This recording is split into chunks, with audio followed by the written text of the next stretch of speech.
আসসালামু আলাইকুম, কেমন আছেন সবাই? আশা করি সবাই ভালো আছেন, সুস্থ আছেন। তো আজকে আপনাদেরকে খুবই মজার একটা রেসিপি দেখাবো। সেটা হচ্ছে লেবু পাতা দিয়ে চিংড়ি মাছ বোনা। তো অনেকেই অনেকভাবে রান্না করে থাকেন চিংড়ি মাছটা, অনেকেই অনেক ধরনের রান্না করেন। তো আজকে আমি যেভাবে রান্না করি সেটাই আপনাদের মাঝে শেয়ার করব।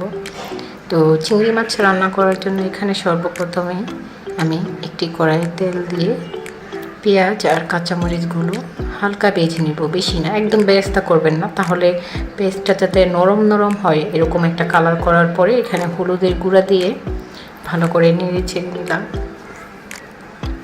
এখন দিয়ে দিচ্ছি মরিচের গুঁড়া, ধনিয়ার গুঁড়া।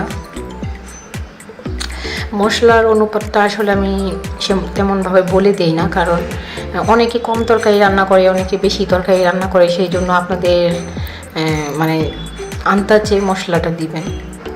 তারপর লবণ, সব মশলা দিয়ে সামান্য একটু পানি দিয়ে নেড়ে চেড়ে কষিয়ে নিলাম মশলাটা। তো মশলাটা সুন্দর করে কষিয়ে নিতে হবে। এই যে মশলাটা কষিয়ে নেওয়া হয়ে গেছে,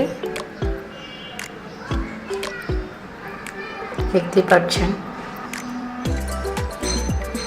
এখন এখানে ধুয়ে রাখা চিংড়ি মাছগুলো দিয়ে দিব।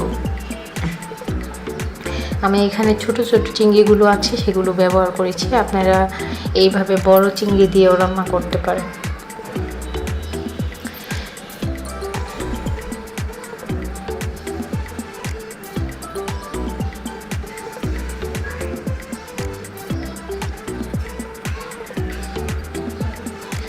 চিংড়ি মাছটি দেওয়ার পরে ভালোভাবে কষিয়ে রান্না করে নিব ঢেকে।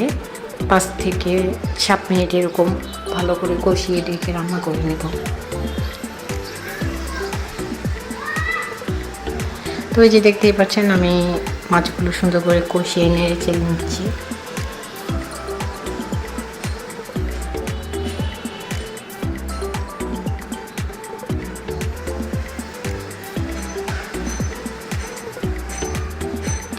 আমি কিন্তু এখানে আর পানি দিব না, কষানোর জন্য যে পানিটা দিছিলাম সেই পানিটা দিয়ে রান্না করে নেব। আপনারা চাইলে আরও পানি দিতে পারেন।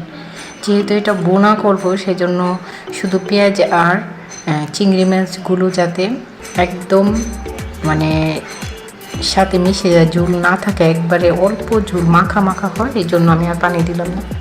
তো যে মাছটা খুবই ভালোভাবে কষানো হয়ে গেছে, রান্নাটা প্রায় শেষের দিকে হয়ে যাবে যখন, তখন আপনারা এখানে লেবু পাতা কুচি করে দিবেন।